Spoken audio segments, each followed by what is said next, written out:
All right, really great cards here, and we are back with the finale of 152 card blind PSA reveal submitted in June via a naked eye submission. So if you watch parts 1 through 8, you'll know I've learned my lesson there.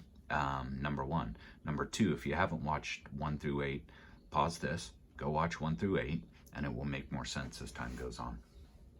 I am going to give you all, at the end of this, my overall thoughts on the submission and what my hit rates ended up being. Now, I'm going to have to break that up, so I can't complete the hit rates without knowing what's in here.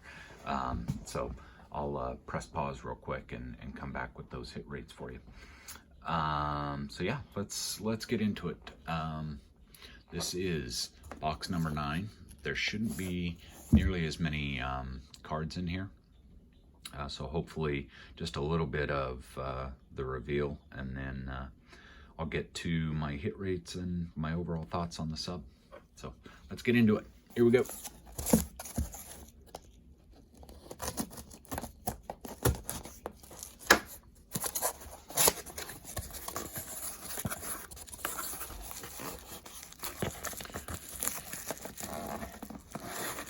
Oh, there we go. 1:57 a.m. I don't know what that means. That's late. Okay. Yeah, there's really not very many in there.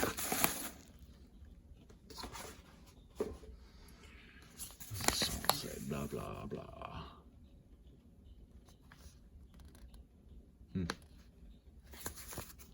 Okay, so we have we only have about 8 cards. Looks like quite a few Heritage. So let's start there. Dustin May, Gavin Lux, really cool card. 2 really good rookies for the Dodgers. Hoping I did pretty well on these. Nice. Okay, there's a good start. That, for God's sakes, that might be the first of the 9 boxes that we started with a 10. I swear, at least it feels that way. Another one. Cool.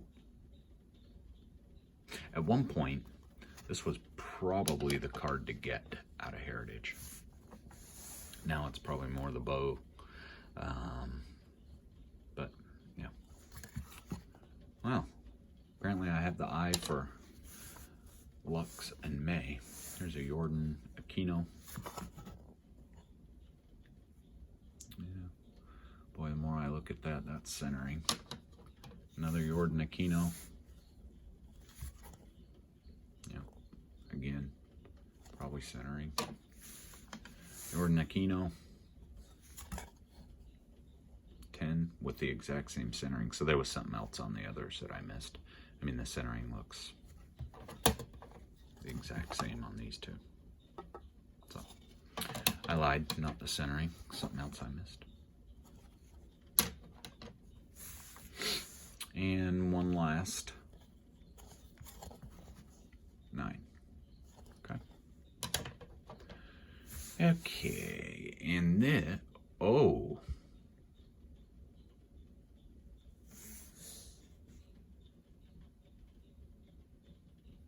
You see that?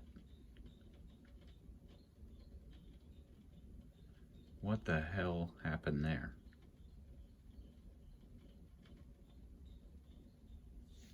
This is a good card, too. Cody Hose, Chrome Draft Auto.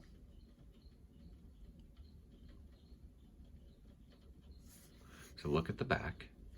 This is not on the case. That's on the card.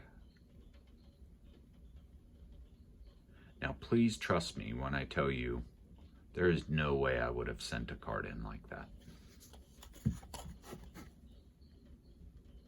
What the hell?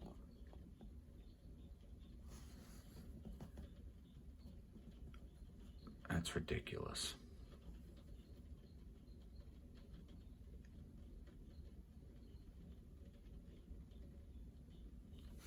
look at the front of this card. Beautiful blue wave. Look at the back of the card. Outside of that, looks great. And then look at that.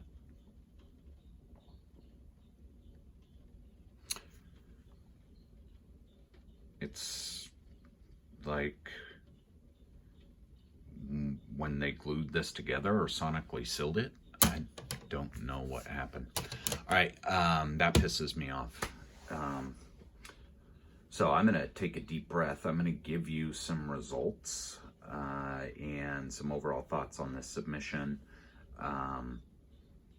This is the final video, so I may take a little bit of time to edit this. I may actually see if I can get someone at PSA on the line and let them know about that and go from there. So more to come on that.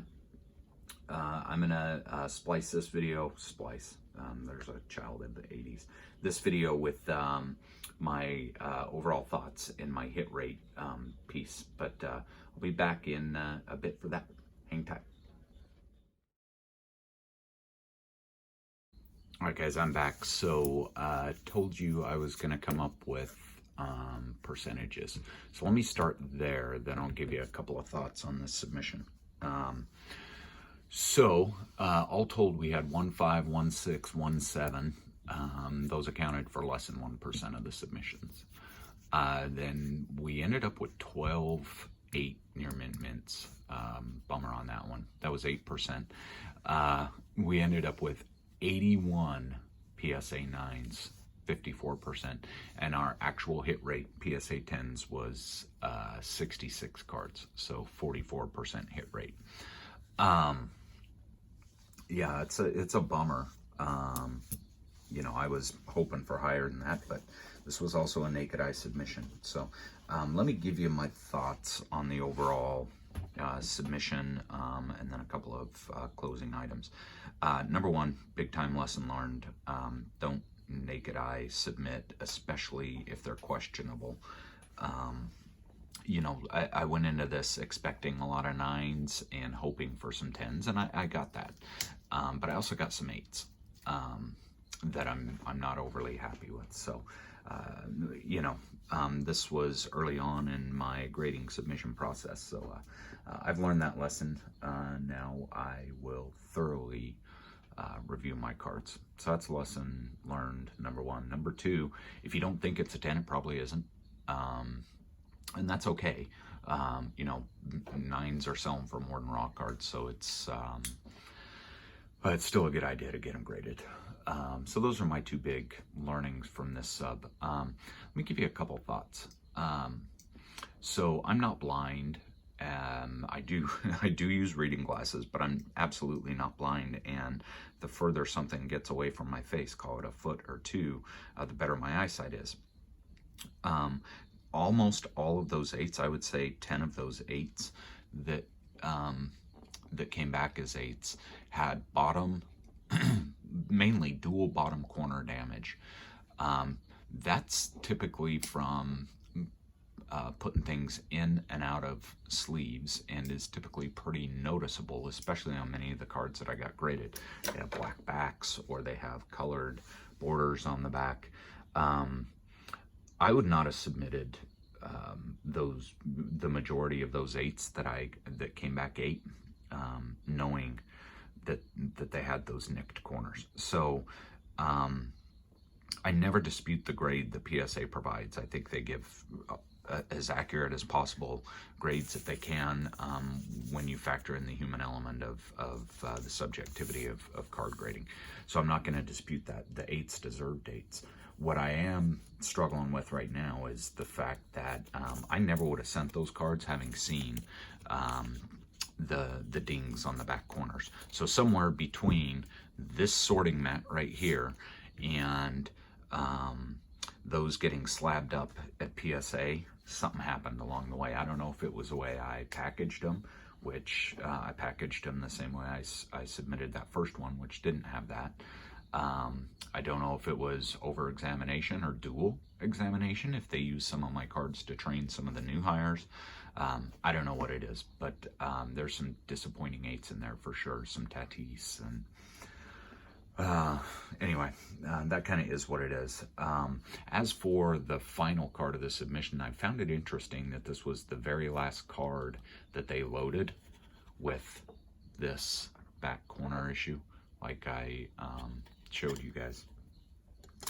I was going to call them on Monday and decided not to, because I looked at my submission sheet and I looked at the total that was on that and then the total that they charged me. I haven't gotten any communication from them, but I'm going to bet that I will be getting a communication with my, total order closed email from them, that they recognize they damaged this one. There was no letter or note in the sub itself, but there was a fairly substantial dock in the amount that I was expecting to pay for this sub and the amount that I actually paid. So, maybe on a future reveal vid, I'll talk about that, but I don't want to hold up this getting out there. So we'll see. More to come on that if they do end up making an adjustment to the amount that they charged me, because they recognize that they and not I did that. So anyway, it's a bummer, but overall, I don't think the submission's a failure by any stretch. I don't think it's a great success either. 44% hit rate, not what you're looking for, but when the vast majority of these cards were cards I didn't feel 100% about the first time I did a big submission, I don't think you can dispute that that's probably about right.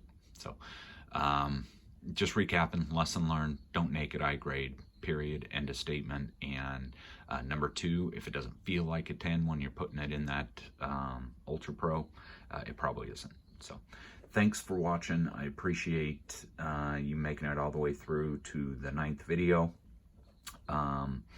Hopefully you learned a little bit, and hopefully you like the series. If you did, don't forget to like, subscribe, and if there's anything you'd want to see, don't hesitate to reach out via the comments or Instagram. Lastly, I am getting ready to pack up a huge submission, and I'm going to do a preview on that. So when I say huge, a couple hundred cards. So I'll do a preview bit on that pretty soon. Thanks for watching.